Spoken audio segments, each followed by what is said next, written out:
Hello, we're back at the Star Wars Legion weekend. And 2x2 with Hands of Blue. The Eggman has shuffled aside our secret hidden base like Batman. You've got a little lair. This normally sits in this gap, but he's smuggled it out of the way because behind this you have a... It's an Anycubic Photon, the one Warren was talking about in the live stream. Now, we have been 3D printing some stuff, and there's an extra little piece that one of our community members has sent through to Warren on the quiet for us to get printing. Now, I'm not going to tell you what it is just yet, and I'm probably going to wait for Warren to be out because he'll remember the name of the fabulous community member who made this, but I thought it might be a good idea to show you just how you run a resin bath printer. Now, this one is super simple, right?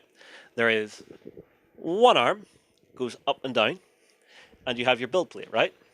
The absolute key to this is making sure that this is properly set. So, I've told it to go to home, and now I'm going to set it up. And you're just pressing the magical buttons to make the thing do something strange? So, the settings you have here are 0.1 of a mil, 1 mil, or 10 mil. Do not set it to 10 mil and push it down through here, or you might push through your LCD screen in the bottom. So I've set it to 1 mil, and as you can see, that's pretty tight. That's super tight. So now we go to 0.1 of a mil, and we start lifting it until we can get... See the way I'm pulling on the paper? And I want it just there. So there's a certain amount of tension you want on this so that it's actually touching properly. So we go back, we tell it to zero out at that, and that is telling it where it's going to stop to print its first level. After that, we can go back in here, press home, that'll release that. Now we go to 10 and tell it to go up. Up 10. And that is now ready to print. So, what we're going to use for this one is the Anycubic UV resin. This stuff has a lovely color to it. Let me pour some in here. Now, when you're filling this, you want to fill it about a third of the way, maybe half of the way. So we'll say about there. Always do not touch. It is toxic. Is it just... It looks like fairy liquid. Blue gloves. It's not fairy liquid. You sure it's not fairy liquid? Well, it's not going to make your hands nice and soft. I'm going to tell you that right now. That and there's... Do you see a baby on this bottle? There is no baby on this bottle. So off-brand fairy liquid. Okay, so you filled it up a third to half the way. Yep. And now we fit it in. One thing you'll notice, I have this film sitting on a nice soft pad. If you scratch the film in beneath this, it will mess up your prints, because what this is going to do, it's going to shine UV light from the screen through this and print each layer kind of like a CAT scan. So, here we go. Make sure it's all the way in, and then we lock this down. So there are two little screws on either side that you can see in here.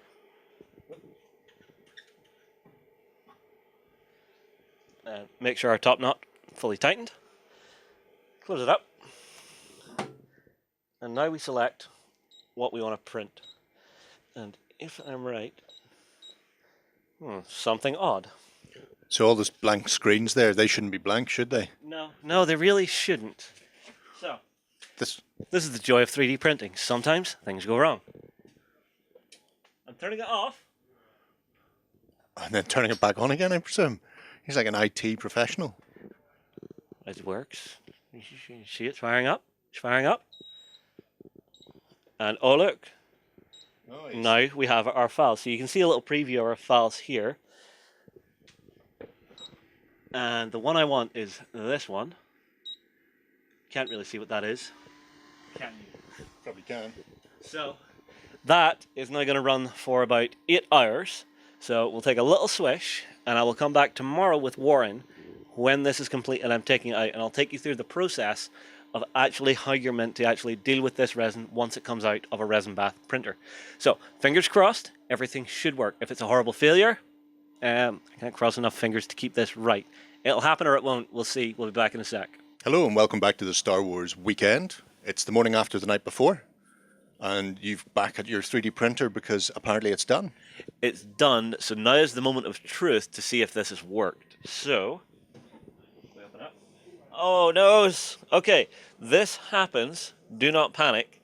One of our prints, you can see in the resin bath there, it is came off. Now it'll be interesting to see where the break happened. Oh, Right. And there it is, one of Warren's blue milk monsters. What are they called? big titty Nessie.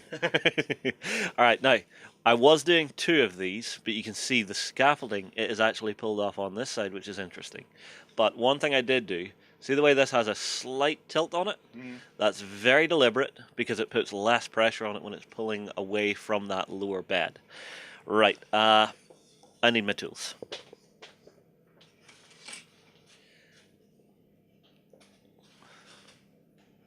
Just prizing it off the bed.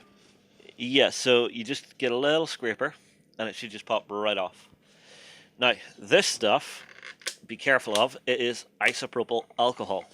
So, rubbing alcohol. Yeah. And the idea Good for arthritis.